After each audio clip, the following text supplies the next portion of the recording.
Bonjour à tous. Je vais donc enchaîner avec une première idée qui est qu'on ne dit pas la même chose quand on en appelle à une société plus solidaire ou quand on en appelle à une société plus juste en dénonçant des injustices.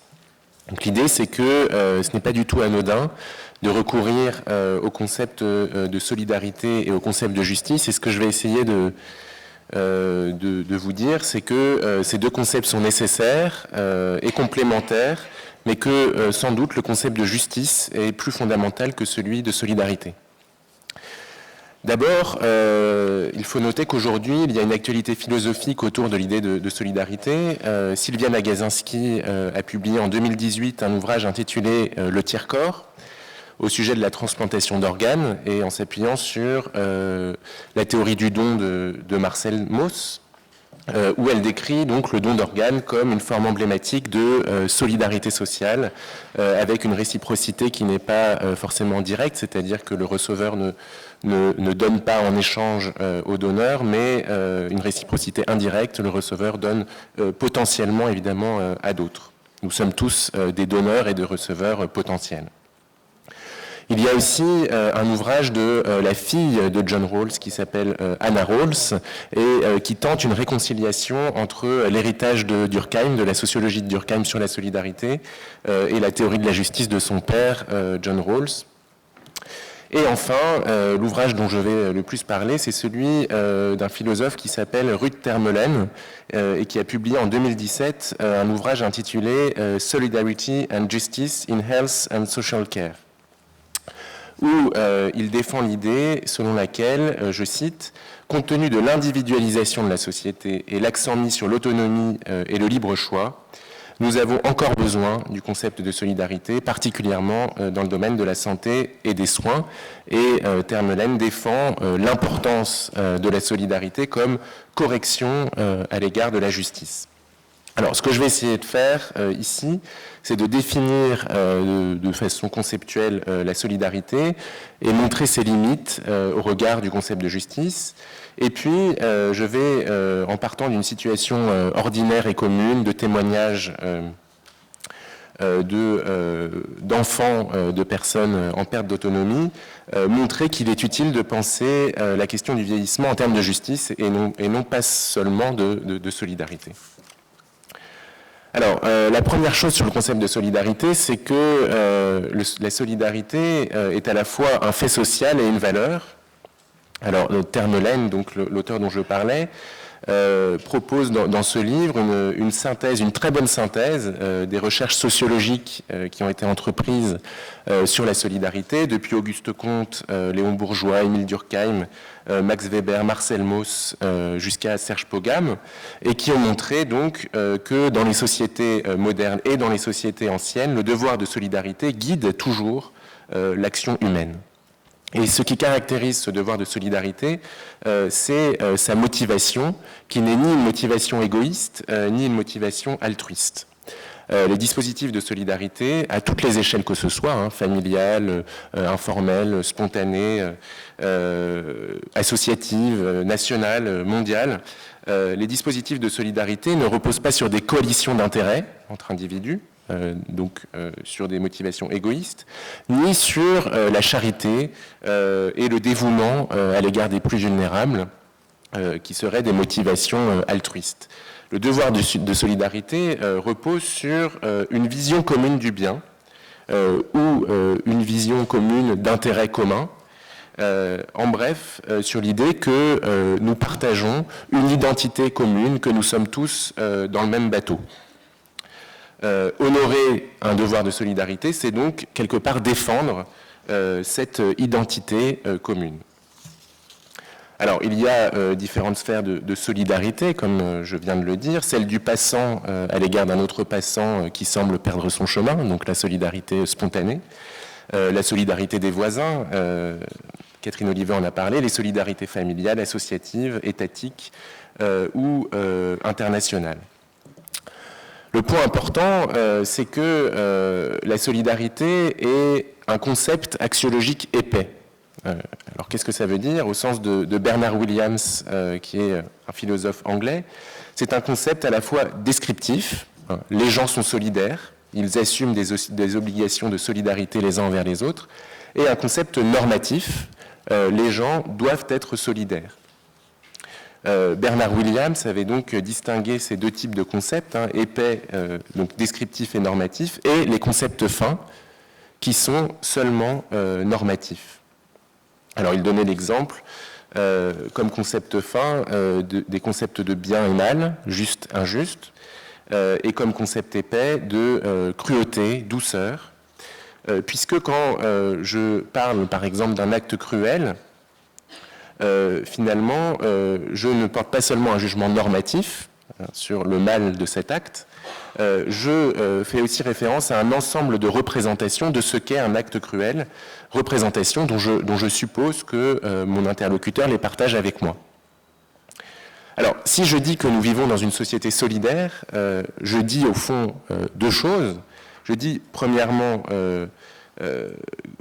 j'assume une certaine idée de la solidarité, autrement dit une certaine représentation des valeurs et intérêts propres à une société donnée, qui explique les dispositifs de solidarité, et je dis aussi qu'il est bon de vivre dans cette société solidaire. Alors pourquoi c'est important de parler de ça? Parce que si l'on s'en tient au concept de solidarité, on reste au fond dépendant d'une certaine conception du bien partagée par un groupe culturel donné. Conception du bien qui peut varier d'un contexte culturel à l'autre, par exemple de la France au Japon. Les devoirs de solidarité peuvent être extrêmement différents. D'une famille à une autre, les devoirs de solidarité peuvent être extrêmement différents. Pour le dire autrement, quand on dit « il faut de la solidarité », on ne met pas en cause les valeurs et les intérêts de l'organisation sociale, on met en cause l'infidélité de la société ou de la sphère sociale considérée à ces valeurs partagées, souvent d'ailleurs en temps de crise.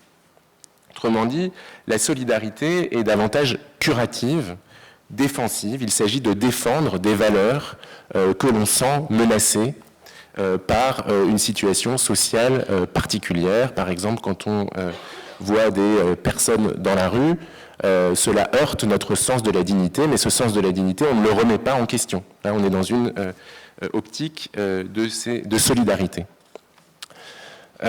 Pour que les valeurs et les intérêts d'une société, d'une sphère sociale puissent être interrogés, il faut utiliser un autre concept que celui de solidarité, qui est le concept de justice, qui, je viens de le dire, donc n'est pas un concept épais, mais un concept fin. Quand je dis qu'une situation est injuste, je ne le dis pas au regard d'un contexte donné. Je ne présuppose pas que mon interlocuteur partage avec moi des valeurs et des intérêts communs. Je porte un jugement à prétention universelle. Je dis que la situation est injuste en elle-même et j'interroge les fondements mêmes de l'organisation sociale. Alors, cela ne veut pas dire qu'il n'existe pas plusieurs conceptions de la justice et que ces conceptions de la justice ne sont pas aussi culturelles. Ce qui importe, ce sont les présupposés linguistiques, si vous voulez, contenus dans le concept de justice. Quand je parle de justice, j'attends de mes interlocuteurs qu'ils se situent sur un plan universel, qu'ils essaient de se distancier par rapport à leurs ancrages culturels et personnels. Donc là où la solidarité fonctionne essentiellement sur un mode curatif, on pourrait dire que le concept de justice fonctionne sur un mode préventif. Il invite à prendre en compte les mécanismes qui interviennent en amont de situations que nous trouvons problématiques. Il ne repose pas sur donc, un socle culturel partagé. Alors, je vais être plus concret, ne vous inquiétez pas. Mais ce détour assez abstrait et en apparence éloigné du sujet me semble très important pour pointer justement les limites de ces appels à la solidarité et montrer l'importance du concept de justice en complément de ce concept de solidarité. Donc j'en viens à notre sujet du jour et pour cela je vais m'appuyer sur des témoignages qui ont été recueillis auprès de personnes qui accueillent chez elles leurs parents en perte d'autonomie. Ces témoignages ont été diffusés lors d'une rencontre organisée par l'Espace Éthique à Étampes, organisée par Fabrice Xil, qui va venir dans un instant et qui co-organise avec nous cette journée. Ces situations de dilemme sont des situations critiques donc, pour trois types de protagonistes. telles qu'elles sont donc évoquées dans ces témoignages. Premièrement, la personne en perte d'autonomie, la personne aidée, qui dépend des jugements nécessairement subjectifs de sa famille pour être aidée. Et je cite un témoignage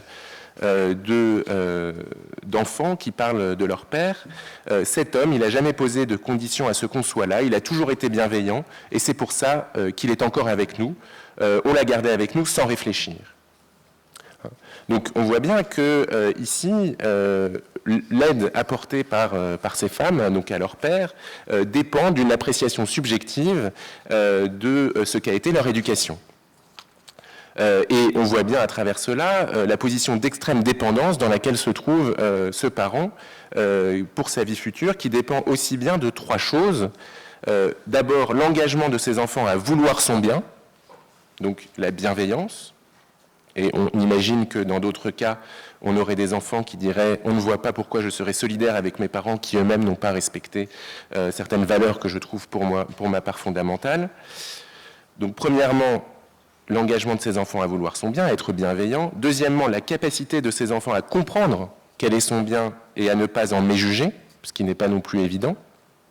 Et troisièmement, de la capacité des enfants à réaliser son bien, ce qui dépend là encore de conditions très contingentes, comme le fait que les enfants n'ont pas déjà eux aussi de handicap, handicap moteur ou handicap cognitif. Donc une situation très fragile, trois conditions qu'il est évidemment tout à fait difficile de remplir. Donc la personne aidée se trouve dans une situation de dépendance extrême. Deuxième type de protagoniste, les enfants. Si je prends l'exemple d'un des deux témoignages, il serait absolument contraire donc aux valeurs de cet enfant de ne pas faire le maximum pour maintenir sa mère à domicile. Il sait qu'il arrivera, donc c'est un homme, il sait qu'il arrivera un moment où il devra l'abandonner, je le cite, dans ce qu'il perçoit comme un mouroir. Quant aux deux autres femmes, elles disent qu'elles devront également placer leur père à un moment. Et dans les deux témoignages, ce qui apparaît clairement, ce ne sont pas seulement des dilemmes sans issue, des dilemmes assez tragiques, mais aussi des conflits entre membres de la famille, entre frères et sœurs, entre aidants, mais aussi entre aidants et aidés, qui menacent de disloquer la famille. Voilà pour le deuxième type de protagoniste. Il y a ensuite la situation des aidants professionnels au domicile, mais aussi celle des futurs aidants professionnels en établissement. Les témoignages des enfants ici en disent beaucoup au sujet donc, de ces aidants professionnels, précisément parce qu'ils n'en disent rien, alors même que ces aidants assument, comme on le sait, non seulement un travail technique très important, mais aussi, et de façon indissociable à ce travail technique, un travail émotionnel, biographique, fondamental. Et je crois qu'Emmanuel Petit, tout à l'heure, en parlera. On comprend toutefois pourquoi ces enfants ne disent rien des aidants professionnels, parce que reconnaître l'importance et les apports potentiels de cette aide professionnelle, autrement que comme une aide technique dont on ne parle pas, c'est-à-dire comme une aide émotionnelle, ce serait reconnaître la vérité d'un fait, pourtant difficilement contestable, le fait que la solidarité familiale est limitée, précisément parce que les sentiments d'amour et de bienveillance sur lesquels elle s'appuie ne sont pas inconditionnels, contrairement à ce qu'on dit. On le sent d'ailleurs dans les témoignages, les intervenants ont du mal à assumer cette conditionnalité de leurs sentiments. Ils s'en sentent extrêmement coupables, mais ils disent à un moment, je devrais privilégier ma vie, mes enfants, au détriment de mes parents. Donc quelque part, ils avouent à demi-mot cette conditionnalité des sentiments qu'ils éprouvent à l'égard de leurs parents. Donc, trois types d'acteurs se trouvent embarqués dans une situation que l'on dira pour le moins critique. Alors, j'en reviens au départ et à la solidarité et à la justice. Il semble que sur cette situation critique, on n'établit pas le même diagnostic selon que l'on parle d'un manque de solidarité ou d'un problème de justice. Si l'on parle d'un manque de solidarité, on adopte, comme je l'ai dit, une approche curative. On considère que en soutien donc à cette sphère familiale, d'autres sphères de solidarité doivent intervenir. La solidarité nationale, on peut également penser à des solidarités associatives fondées sur le bénévolat ou à des solidarités spontanées dont j'ai déjà parlé. C'est notamment l'approche que défend Termelen, dont j'ai parlé tout à l'heure, qui critique le recul de la solidarité nationale dans un certain nombre de pays, recul justifié par les décideurs, par l'argument des vases communicants, l'idée que en mettant moins de solidarité nationale, il y aura plus de solidarité familiale.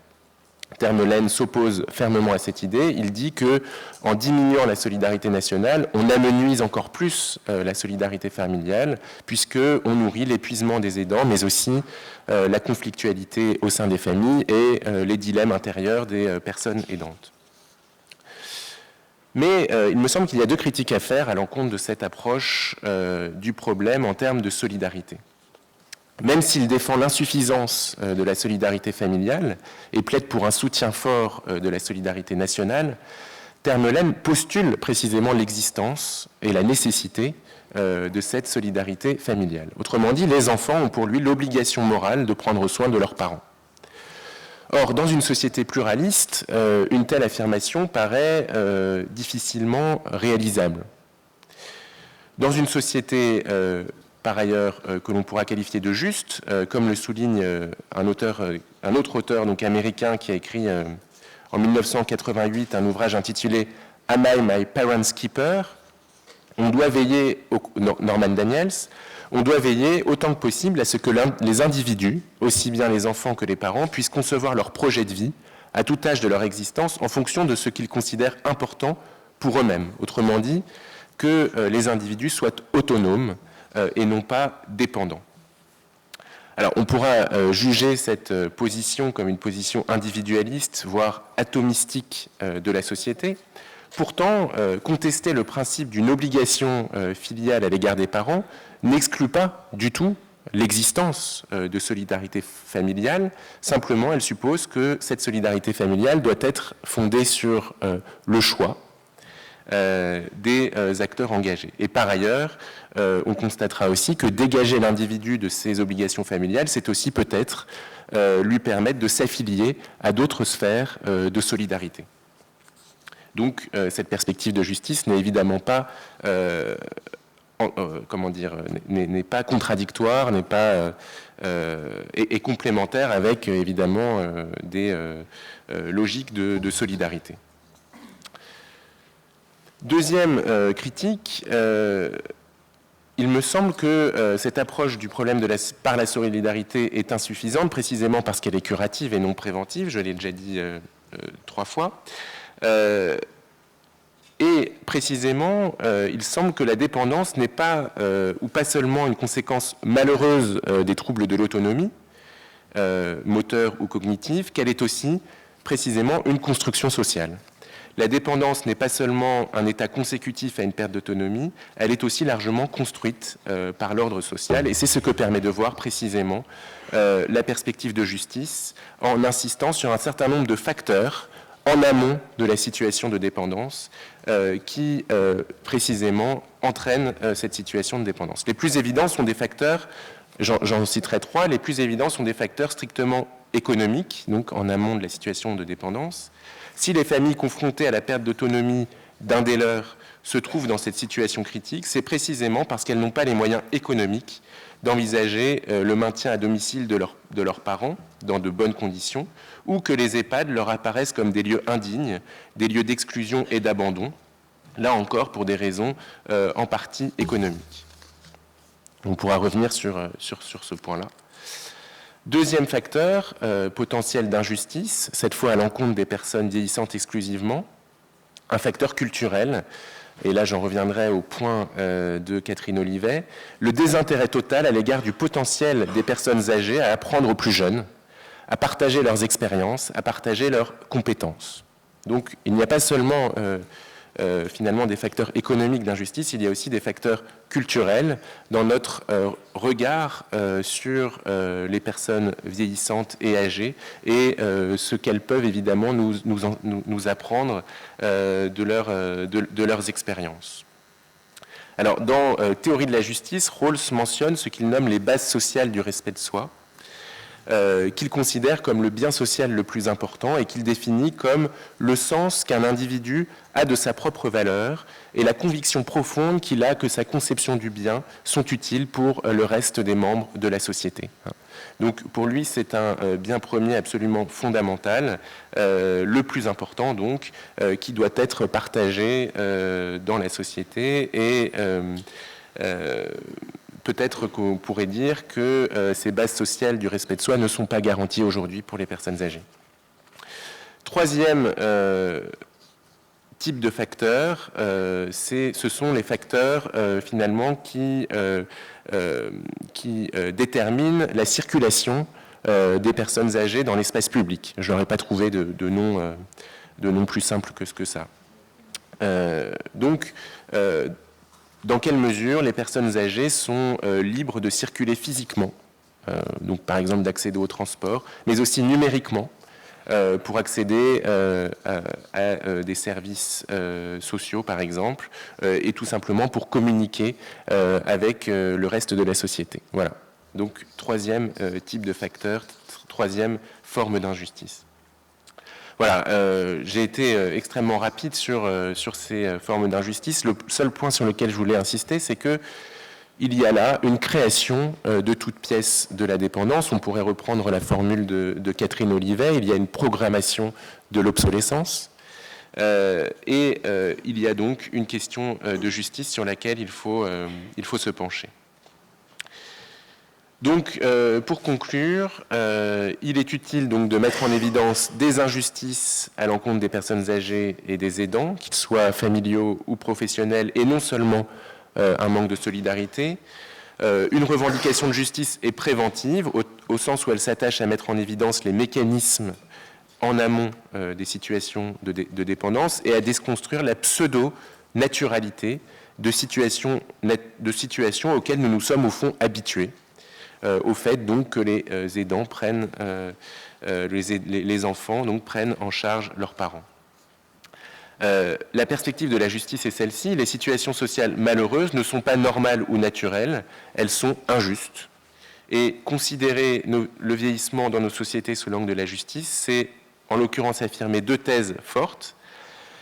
Premièrement, il n'est pas naturel que les enfants portent la responsabilité de prendre soin de leurs parents. C'est évidemment un droit, c'est éventuellement quelque chose qu'on peut trouver bien, mais ce n'est pas naturel. La seconde, c'est qu'il n'est pas naturel que les personnes vieillissantes se trouvent dans une situation de dépendance. Voilà, je vous remercie beaucoup.